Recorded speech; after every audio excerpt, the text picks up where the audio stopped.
by not being selfish enough. Are you confused? Well, soon you won't be. If you actually knew how things worked, you would focus much more on yourself. You would be much more selfish, and that would help you accomplish all that you want. To make this super clear, let's get into understanding why exactly being selfish is better for not only you, but for the world. And then lay out the 4 actionable tips that will help you be more selfish in the right way. With the last tip being a secret one that the founders of the largest companies in the world swear by as a key reason for their success. Let's get it. Okay, so why is being selfish better for you and the world? Number 1, naturally, you are selfish. Being selfish has an unfortunate stigma attached to it. We automatically think that being selfish is a bad thing. Well, with most things in life, there's some wisdom to be had from contrarian thinking. Being selfish is a very natural thing that is essential to your survival, growth, and impact to the world. Eating food, sleeping, resting, learning, growing, these are all selfish things. If you were not selfish, you would be stuck. You would not strive for anything. It's coded into us to be selfish. So it's foolish to fight against this natural drive. It's wise to think past society's stigma and embrace selfishness as a core principle to the quality of your life, including your positive impact to the world. Number 2, being selfless too early doesn't help as much. What if you were purely selfless right now? You followed society's themes and you went full charitable and giving. I'm sure you would be able to impact some lives.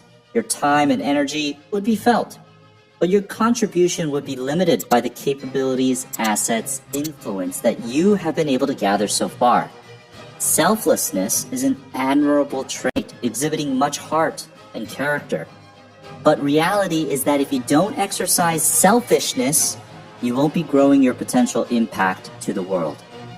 To illustrate this point, let's imagine a few different scenarios. First, let's imagine you were raising chickens, and you started with 1 chicken. If you were selfless from the start, you would give away the few eggs that came from that 1 chicken.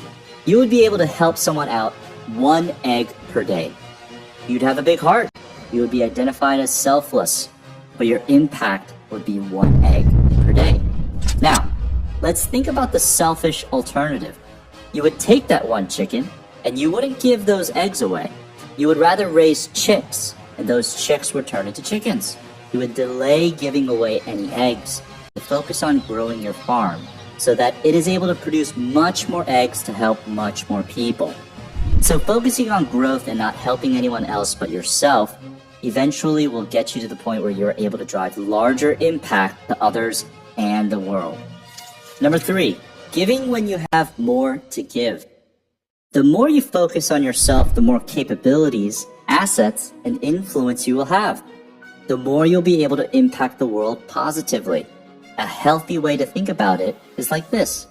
Every time you make a selfish decision, focused on your own growth and your own development, it's like pouring water and spreading fertilizer onto the tree of your life. And the larger your life tree grows. Every time you make a selfless decision, a branch is cut off to be used to help someone else. The more you grow your life tree, the larger and more bountiful the tree's limbs and fruits will be. That you can help more people in bigger ways. So worry about giving when you have plenty to give. For the time being, focus on being selfish and building up that potential energy. Okay, now let's get into tips and tricks on how to be more selfish the right way. Number 1, change your mindset. This concept comes up a lot in our channel because it's such a powerful and useful one. You should think about yourself as another person that you take care of. Almost like an out-of-body experience, where you have to imagine that you are viewing yourself from a third-person point of view. Make decisions and plans for yourself as if you were making it for another person. Grow that person. Who is you? Feed that person. Protect that person from spending their potential too early. Build up that person's capabilities, assets, influence. It's as if you were playing a video game.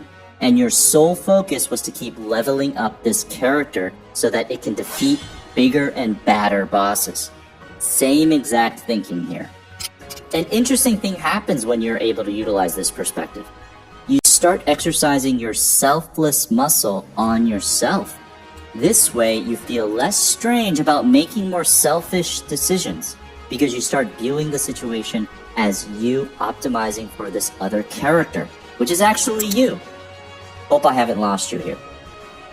A big shift occurs when you view yourself like another entity that needs your care and management. It's a big life unlock that you'll hear about throughout this channel. Number 2, have delayed selflessness. Do you feel guilty at the thought of being more selfish? Is it eating away at you? Okay, here's the thing. It's not like you are abandoning your selfless nature. It's actually quite the opposite. You are asking those in need to wait because you are going to come back being more powerful, that you'll be able to handle more with less effort. It's the concept of delayed gratification. You delay the smaller reward now so that you can enjoy the larger reward later. And in this case, it's the world enjoying your larger potential later by suffering the short-term pains now. And it's usually not even suffering any short-term pains because many of the short-term problems will be solved in other ways. It may feel like you have to swoop in and save people, but the reality is you don't really have to. People are very versatile. Things will get figured out. So all in all, it's better that you focus on your own self and not get distracted. You all remember that study where little children were presented with a marshmallow and were given a choice? Eat that marshmallow now, or wait a few moments and get 2 marshmallows. Yeah, this is the same thing. Resist the marshmallow, team. There's a ton more marshmallows with your name on it if you just think about things in the right way. Chickens, trees, marshmallows. All of these fantastic analogies. I love it. Number 3, focus on your capabilities and potential.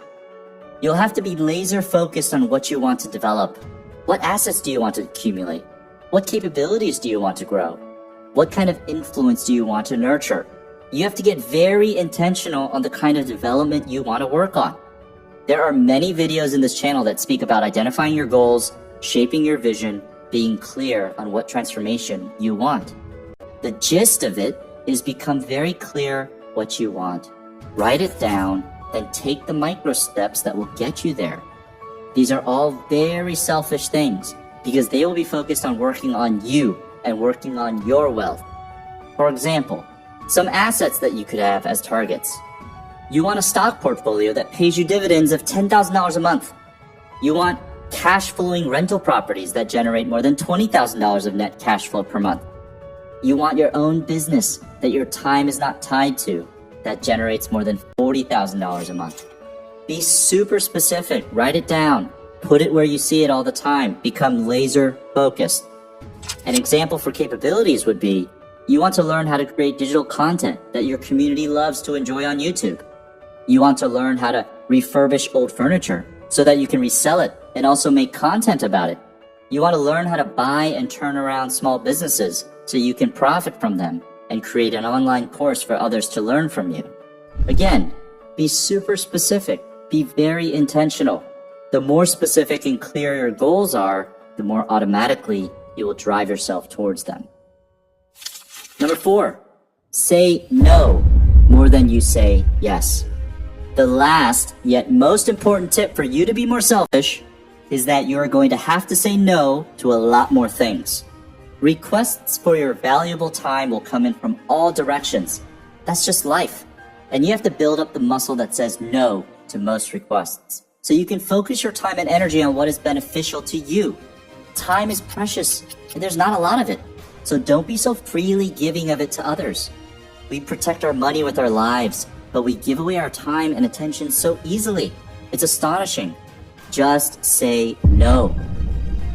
It will feel weird at first. You're probably used to saying yes and taking on more than you should, but it's extremely important you exercise this no muscle. To drive the point home, here are some quotes from some credible voices. The difference between successful people and really successful people is that really successful people say no to almost everything. Warren Buffett. It's only by saying no that you can concentrate on the things that are really important. Steve Jobs.